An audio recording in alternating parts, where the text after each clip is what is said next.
If a practice owner wanted to just sit down and have a conversation one-on-one with each team member and connect with them on a level that makes sense for them.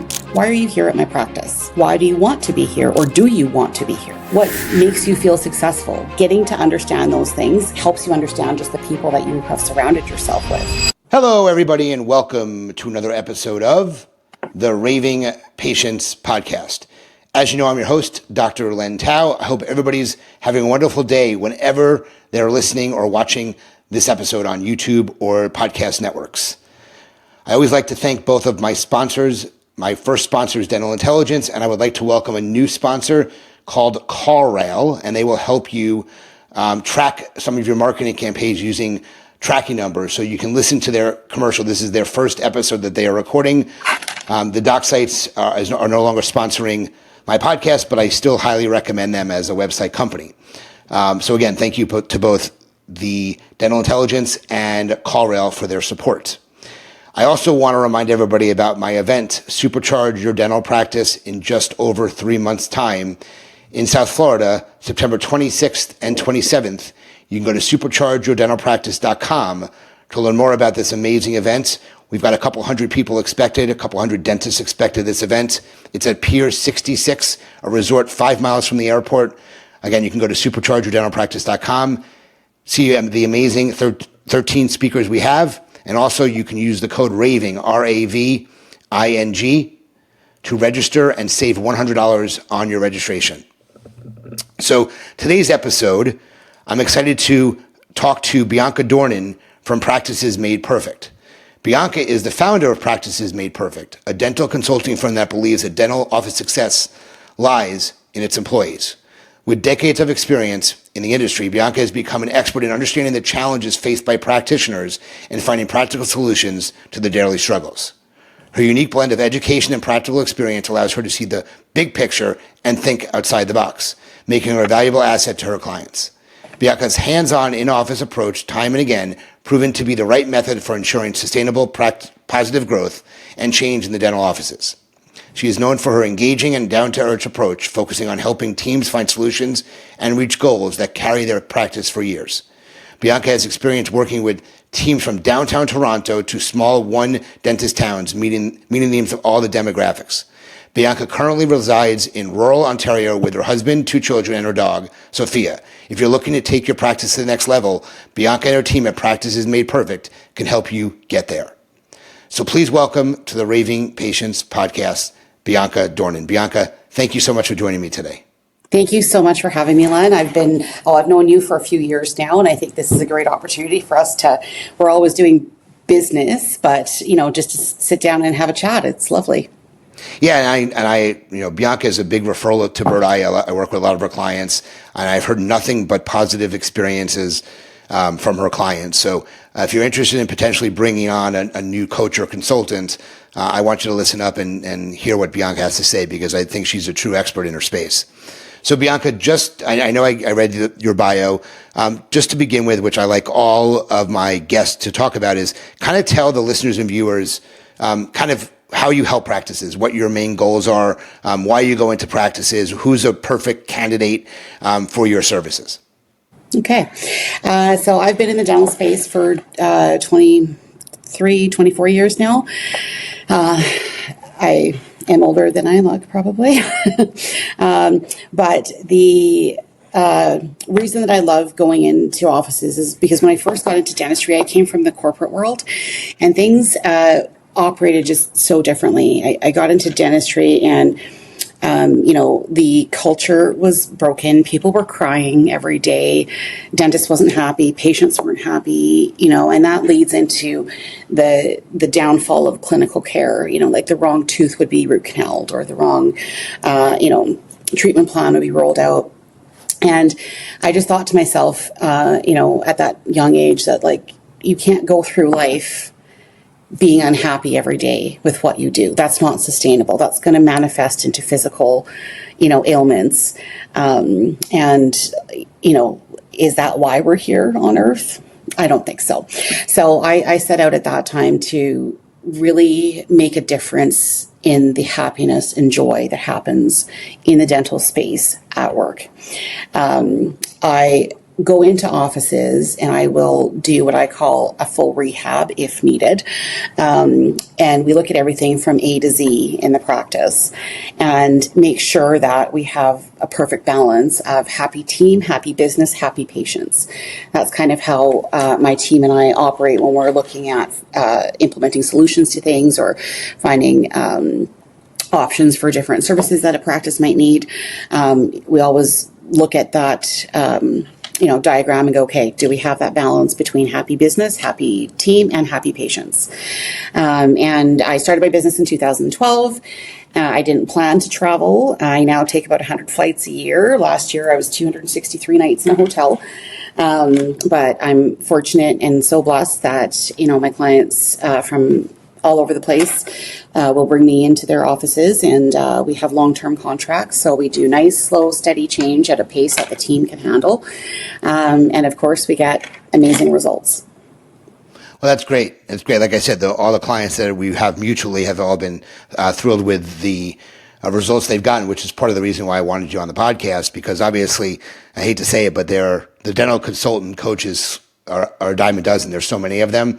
Yeah. But when I hear clients consistently being happy, I want to learn more about how they operate. So let's start with some of the content that we wanted to talk about here.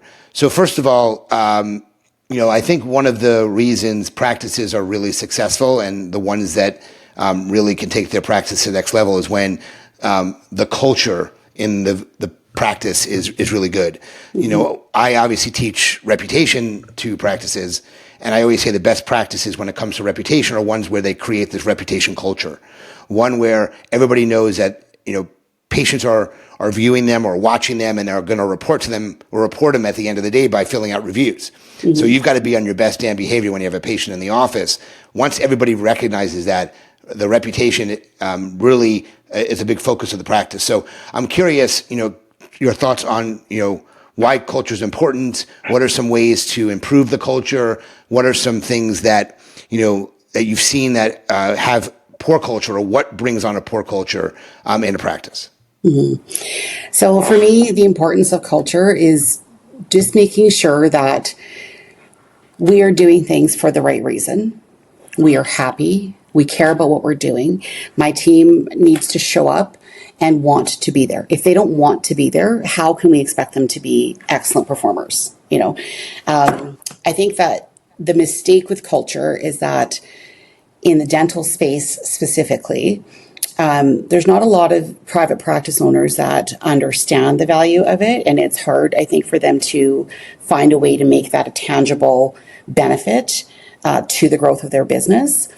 But what I've found in my experience is that if you don't dictate intentionally, create space, time, and budget to build your culture and do it on purpose, then the loudest, gossipiest, most negative employee will dictate your culture for you.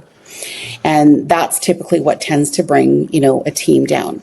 So you can have someone that maybe has really high skill, but really low interpersonal skills, low on teamwork, attitude, personality, not great. And we are so scared to lose that skill that we keep them around. But what they're doing is they're really just bringing everyone else down to that level where they are with the social stuff, with the culture stuff.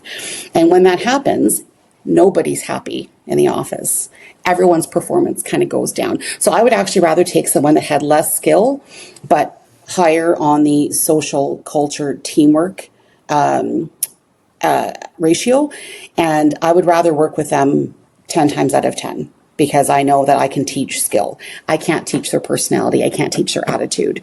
If they're not willing and not open to be a part of what we have, what we're fostering in this environment, I don't want them around, essentially. So I think that, the biggest mistake is just not managing your culture with intention, just letting it happen organically. So what are some ways that, obviously bringing a coach or consultant into a practice is one way to kind of create that culture. But if someone doesn't want to go through that expense or, having to muddy the waters, what are some ways that you recommend a practice really make the culture an important aspect of what they do? Well, I think that, if a practice owner wanted to just sit down and have a conversation one-on-one with each team member and connect with them on a level that makes sense for them. So really, why are you here? Why are you here at my practice? Why do you want to be here, or do you want to be here? What makes you feel successful? What drives you? What motivates you? What are your passions? What parts about your job do you like or dislike? Getting to understand those things helps you understand just the people that you have surrounded yourself with. And, there's a lot of other consultants and coaches too that will swear by personality testing and anagram numbers to see what type of, personality traits they have, to see how to communicate with them. And there's definitely weight there. But I think that if we are afraid to have those conversations, I don't know a lot of dentists that are like every morning are like, hey guys, do you want to be here? Because they're afraid. They're afraid of what they're going to hear. And they're like, well, what if this person says no? And they're a key member in my team. What am I going to do? Now I have to replace them. And we all know how hard that's been, especially since COVID. I don't know if it's been that way in the States, but in Canada, we've had a struggle since COVID of hiring people. A lot of people just want a temp, they want part-time. So it's been a challenge to fully staff teams. So that fear kind of then takes over for a lot of practice owners, I think. And then they start to make decisions that are fear-based rather than, here's my intention, here's my goal, here's my plan. Well, I think they say you fire quickly and hire slowly. I think you mentioned, Canada, I think, was hit a little bit differently or reacted differently to COVID than the U.S. did. It took a long time for things to somewhat get back to normal in Canada. Not that things were right away normal in the U.S., but it definitely was a longer process. It's amazing. It's over 5 years ago now. I know. That happened. That's incredibly, it feels like yesterday, to be honest with you. Yeah. So I want to talk about some other things here. So we talk about hiring, hire slowly, fire quickly. Obviously, when it comes to bringing a new team member on, that can cause a whole slew of other problems in the practice. But obviously, if you train them properly, in my opinion, you can get them integrated into the flow of the practice as well. But how long do you think it takes to really successfully train an employee when you bring them on? And then how do you ensure that they're, going to be a strong member of the team? How do you ensure that there's not going to be any interruptions to the workflow? Talk to them. So how long do you think it takes, and how much money do you think it costs? Because I think I have a number I've heard many, many times. When you bring a new employee in, how much does it cost to train that employee, basically? Mm-hmm. So when it comes to training, I really encourage dentists to ask themselves, how long do you want this employee to be a member of your team?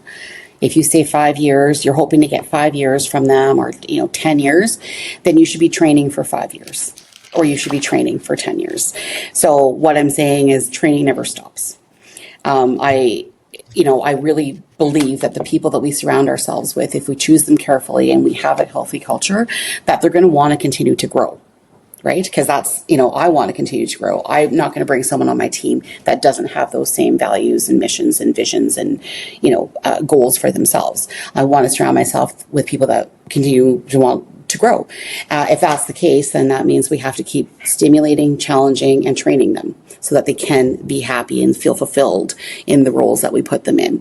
A lot of people say, oh, well, I could invest all this money in training, and what happens if they leave? And I read this great thing online a few years back that said, well, what happens if they stay and they're not trained? There's great videos about I've seen recently about how important it is to have a rock star front team. And I think the admin training in a dental office is probably the most challenging because we often hire admin that don't have clinical training. So you're asking someone to be in an administrative role and explain or educate a patient why having a crown or a bridge or an implant or whatever is so valuable to them, so important to them. That's the right choice for their health when they don't even understand the diagnosis, because 3 months ago they worked at Starbucks or they worked in a restaurant or they worked in a different, non-dental setting. So I think that when I train people, I always assume that they don't know anything because I know for sure that they don't know anything about how we do things on this team. So I just take it right back to square one and we go, day one, I break it out. Here's the 10 things I need you to learn today. Day two, day three, day four, month two, month four, month six, year two, year three, year four. So we have a complete system where we can take an employee from beginning to master of whatever role they've been put in. And then I factor things in, like I often do cross training. So if someone's sick, someone can help in someone else's shoes, as long as they're licensed to do the things, of course. But I think that a lot of people don't invest enough in training. And there's this thing that my cousin is also a consultant in the health medical space. And she talks about the curse of knowledge. And we kind of assume that if we know it, that everyone knows it. Like, well, if I know it, everyone should else know it. It's kind of common sense to me. But we forget to factor in that people have different backgrounds, different experiences. I've hired assistants for teams that, we have a focus on customer service here. So I want that assistant to build connection with the patient, to talk to them. How are you doing? What's holding you back from getting this treatment done? Whereas, this one assistant in particular I'm thinking of came from an office where the dentist did not allow assistants to be verbal at all. So they were to remain silent for the entire appointment. So to me, what is common sense, making your patient feel comfortable, making sure they have an excellent experience so that when we do get to those reviews, they're screaming our names from the rooftops, is not common sense to everyone because of her past experiences. So not only should we focus more on training, but we should make sure that we're tailoring training to the individual as much as possible. Got it. I think that makes a lot of sense here. So, another obviously big practice KPI, which I think very few people track properly, is patient retention.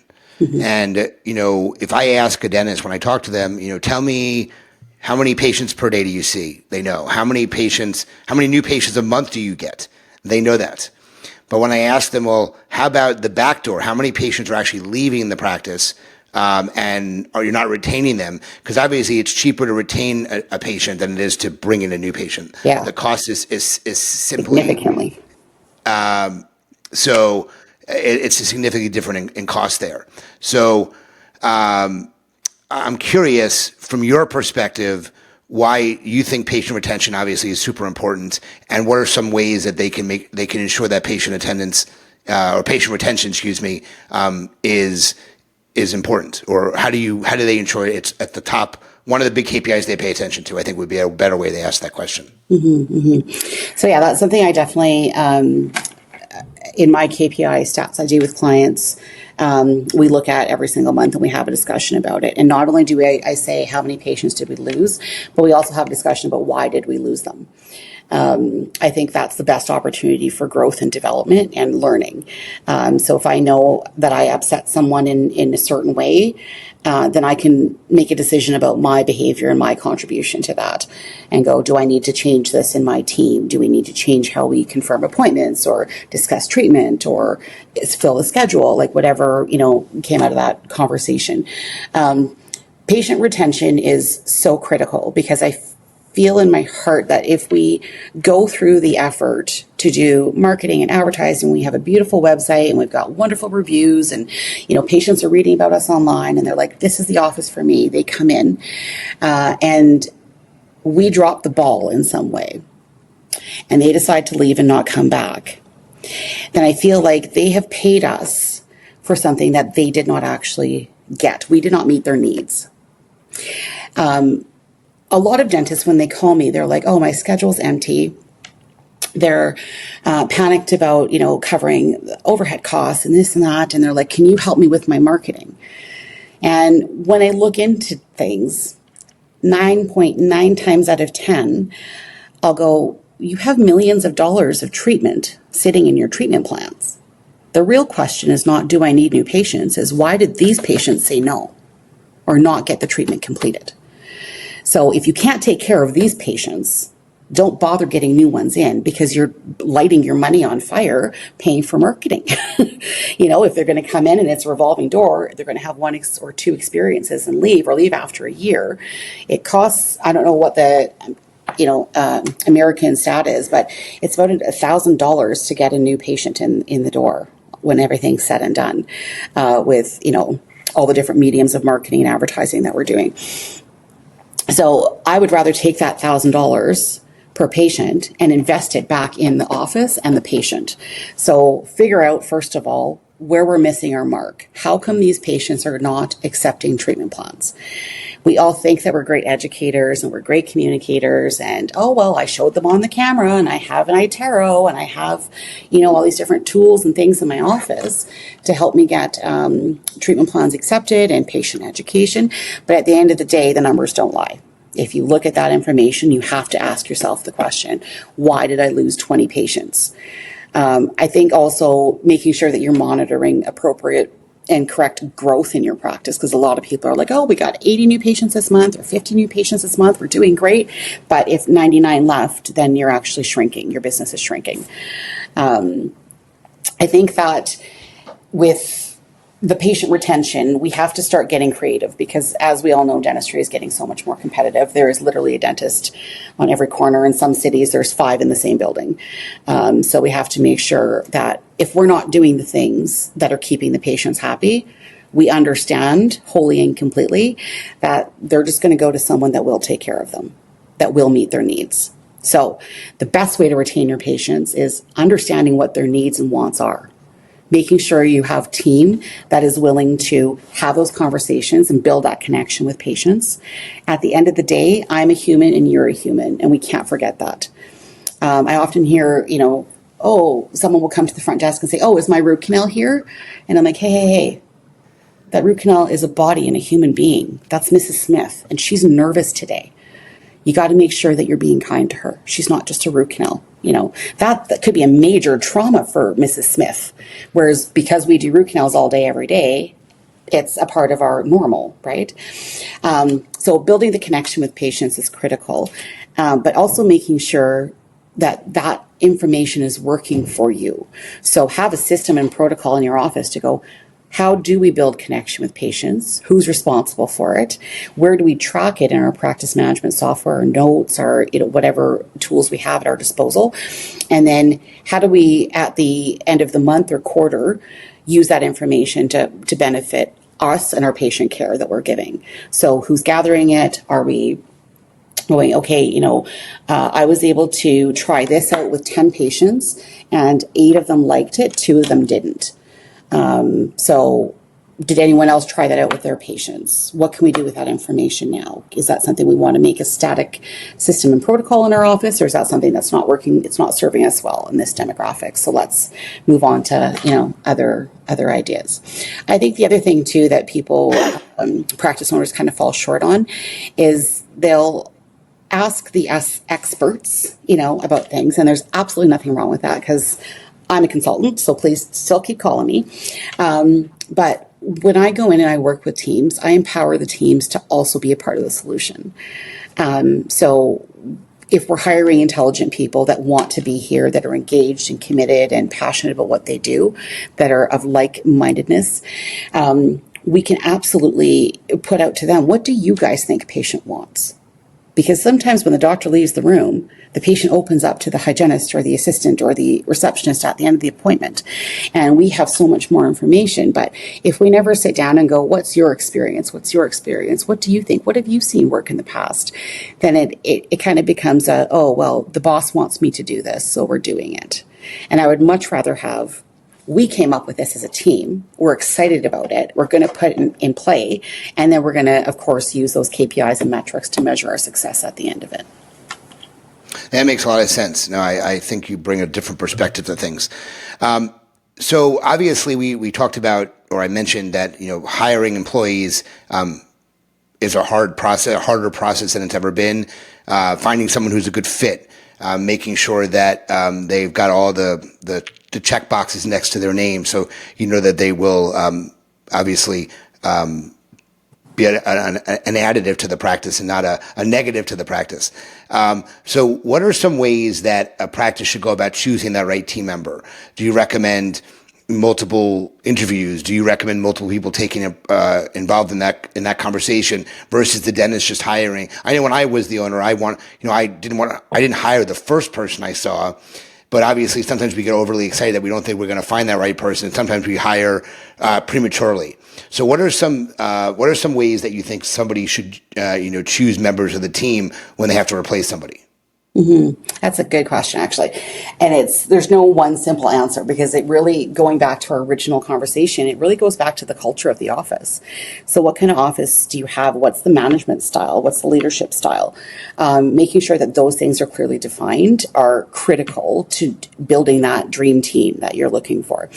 I have some offices that the entire, no one is hired unless everyone on the team decides and agrees. Because we have such a strong culture that we go, okay, you have to uphold our standard. We're not lowering ourselves to your standard. So we are very, very picky who we let into this wonderful culture. We're a tight-knit group. We have no gossip. We have, we lead with positivity and kindness. So we are not willing to jeopardize that. So sometimes, the dentist and or the manager will do the preliminary and then have a couple candidates, and then we will have a sit down or bring them in for a day or a half day, which we pay for, and let them just get to know the team. And then the team will give us feedback and go, can you work with that person for 40 hours a week? What do you think? What are your thoughts? People behave differently when they're sitting at an interview in front of a dentist and a manager than they do when they're with the team.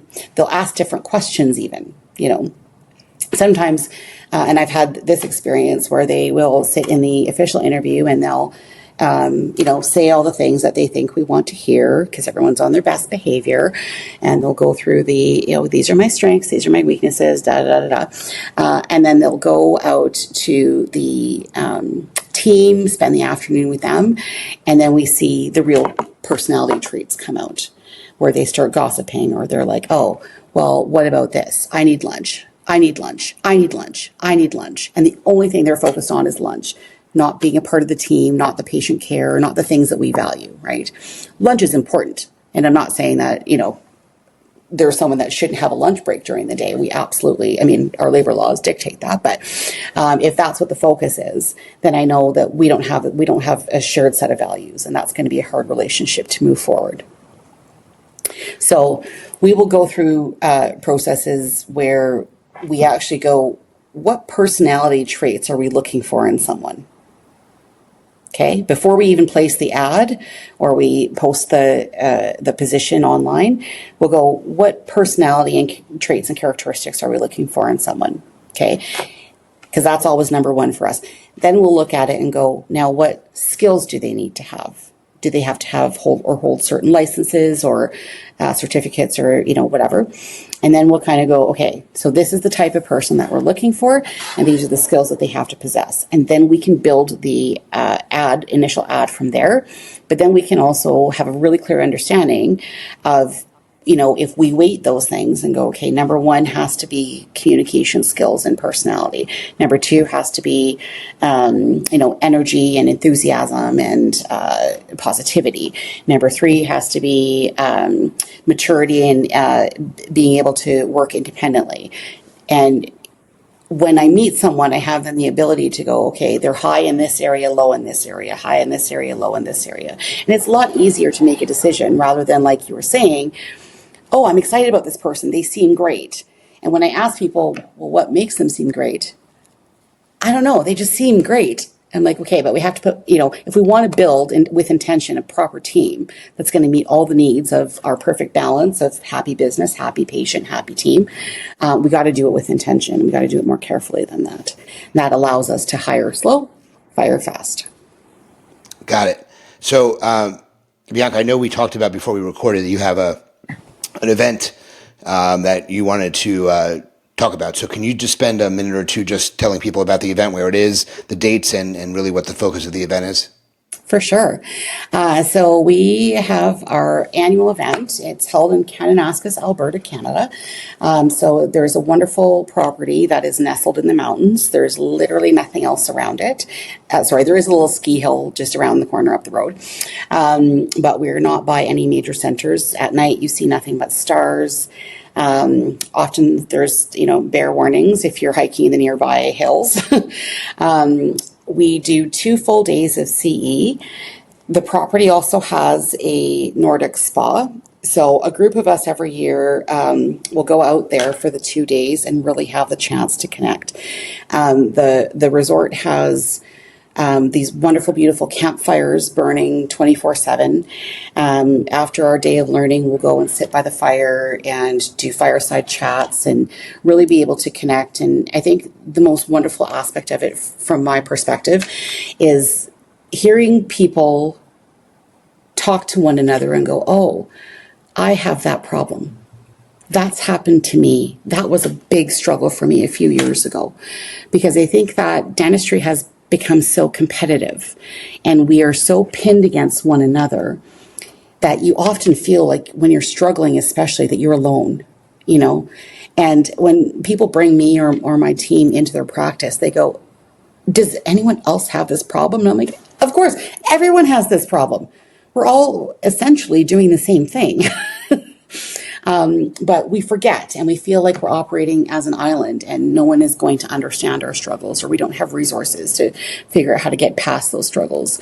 So I love having the ability to create that community where we can get together, and we don't even share what offices we're from. That doesn't matter.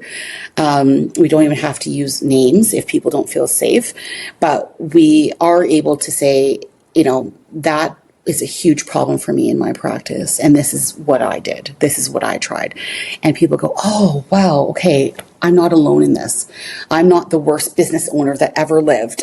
Because a lot of dentists, feel that way. I don't know about the U.S. dental school programs, but they're not taught a whole lot about running a business in dental school.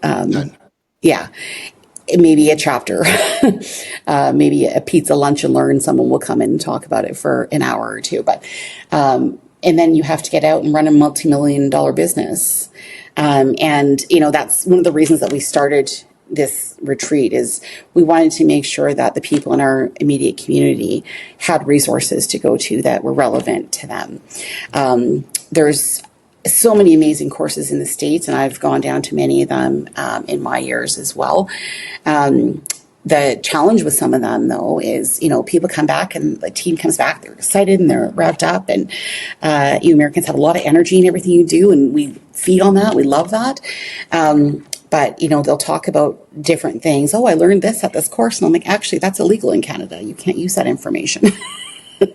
So, some of the stuff that's less relevant to Canadians, they're, getting, but I still encourage them to go, because I think just that team building and networking and stuff is fantastic for groups to go to. But we wanted to create something that was relevant for, the practitioners that we work with and we know, locally in Canada. And we bring a variety of speakers in. We've have every corner covered. Team members come. We do team breakout sessions. And then at, the end of the day, we'll go to the Nordic spa and we'll sit in the hot tub and talk about our problems all over again. So it ends up being very therapeutic, but just a chance for attendees to come, learn, have amazing food, have the chance to get out of the office and just really look at themselves in a different light and go, I'm not alone. I have resources. I can do this. And there are other people that are going through the same struggle. And if they can get through it, I can definitely get through it as well. How do they find information about it? What website? There's a website they can go to? So they can go to unoiaretreats.ca. Unoia is spelled EUNOIA, retreats.ca. And you can also follow us on social media, and you can sign up for our newsletter, and we announce the speakers and all the dates. We have early birds pricing on right now. Got it. Okay. So let's switch to our lightning round Q&A. We've got to go through these really quick, Bianca, because we have limited time remaining. So I'm going to pull up the deck of cards, and I'm going to ask you some questions here. Again, pretty quick answers here, so keep them to. How do you capture and keep track of ideas? Do you keep a notebook? Do you do voice memos? Voice notes in my phone. Got it. Let's see. If you had a chance to start your career over again, what would you do differently? I would get fired more. Fired more. That's funny. What book have you read multiple times, or what is your favorite book? Multiple times, Dare to Lead by Brene Brown. It's a great book. How do you distinguish yourself from other consultants or coaches? For us, slow and steady wins the race. We are hands-on with your team in the trenches. If you lost everything you worked for tomorrow, what's the first step for you in starting over? Oh, that's a tough one. I guess rebuilding my connections and network. Okay. How do you define success? Success is being able to sleep at night knowing that you made a difference in the world. I think that's great. Do you have a hard time telling people no? Yes. A lot of people do. What is one thing that you have given up on that you wish you never had? Playing the piano. When you were a kid, what was the first thing you wanted to be when you grew up? An educator. Okay. If you had a magic stick, what are 3 things you would change in the world right now? Oh, gosh. That's a big question, Len. Okay, 3 things I would change. The way consumers operate, the way corporations operate, and I would try to make the environment better. Okay, good. Describe Mondays for you in one word. Chaos. Okay. 2 questions left. Okay. What do you think your unique skill is that has helped you become successful? Authenticity and building connections. Okay. Last question. I ask everybody this question.